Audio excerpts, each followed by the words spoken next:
대여금인가 증여인가부터 이제 사실 확정이 우리가 해야 되고, 그때 첫 시간째부터 참 판단하기 어려운 그런 케이스를 봤는데, 그 첫 번째 사건은 결국 어떻게 됐을 것 같아요? 첫 번째 우리가 자동차 사주고 했던 사건, 결국 조정으로 됐대요. 조정으로 됐는데 어떤 식의 조정이었냐면 여자가 돌려 못 받는 것으로 조정했대요. 다만 양쪽 다 감정적인 게 투입돼서 변호사까지 선임하면서 했는데, 변호사 비용은 각자 패소자, 만약에 어떻게 돼요? 변호사 비용은 소송으로 치면 패소자가 내줘야 돼요. 패소자가 소송 비용을 내줘야 돼요. 근데 거기는 청구했던 것을 그냥 관두는 것으로 해서, 그러면 원고 돌려달라고 했던 것을 관두는 것으로 하면 원고가 진 셈이잖아요.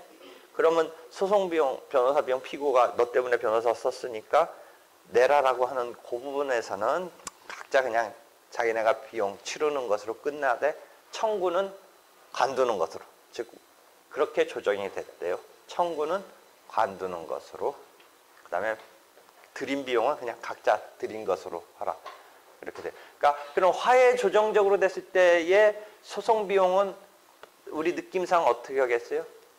반쪽씩 서로 부담하는 것으로 된다, 뭐 그런 느낌으로 각자 했던 거는 그대로 각자 낸 것으로 끝이라, 그렇게 하는 것이고.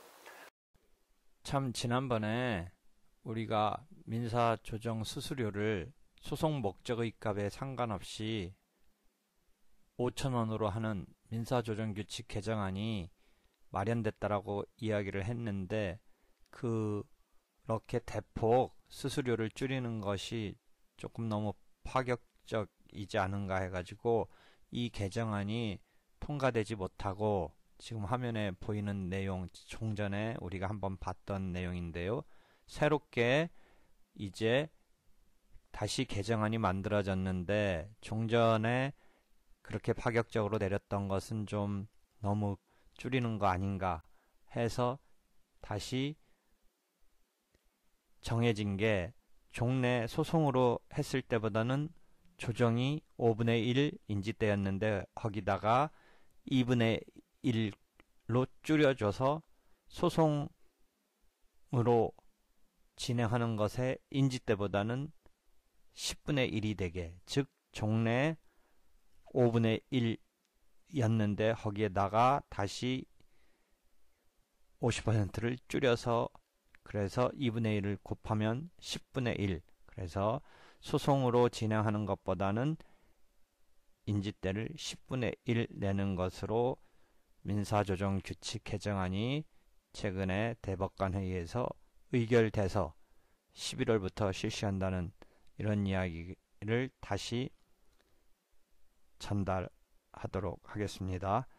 그 다음에 우리가 또 수업 시간에 했던 것 중에 공항 근처, 군사비행장 근처의 소음 피해에 대한 그 대구에서의 사건, 어마어마한 변호사 보수가 지연손해금 때문에 206, 7, 80억 붙었던 거는 일부한테는 50% 주는 거로 합의됐고, 끝끝내 소송했던 사람도 결국은 이분지를 돌려주는 것으로 한 것에, 그 공항 부근 주민들 중에 일부가 그렇게 판단 나왔는데 항소했대요. 더 받겠다, 100% 돌려달라, 뭐 그런 취지로 항소했나 봐요. 그러니까 소송 내지 않은 사람들한테 한 50% 돌려주는 거 타협을 했고, 소송 중에의 결론도 50% 돌려주는 것으로 됐는데, 그 1심 판결에 했던 그 인근 주민들이 불복해서 항소를 했대요. 그러니까 그 취지는 50%보다는 더 받겠다라는, 지금 받아야 된다고 생각해서 항소를 했다고 하네요.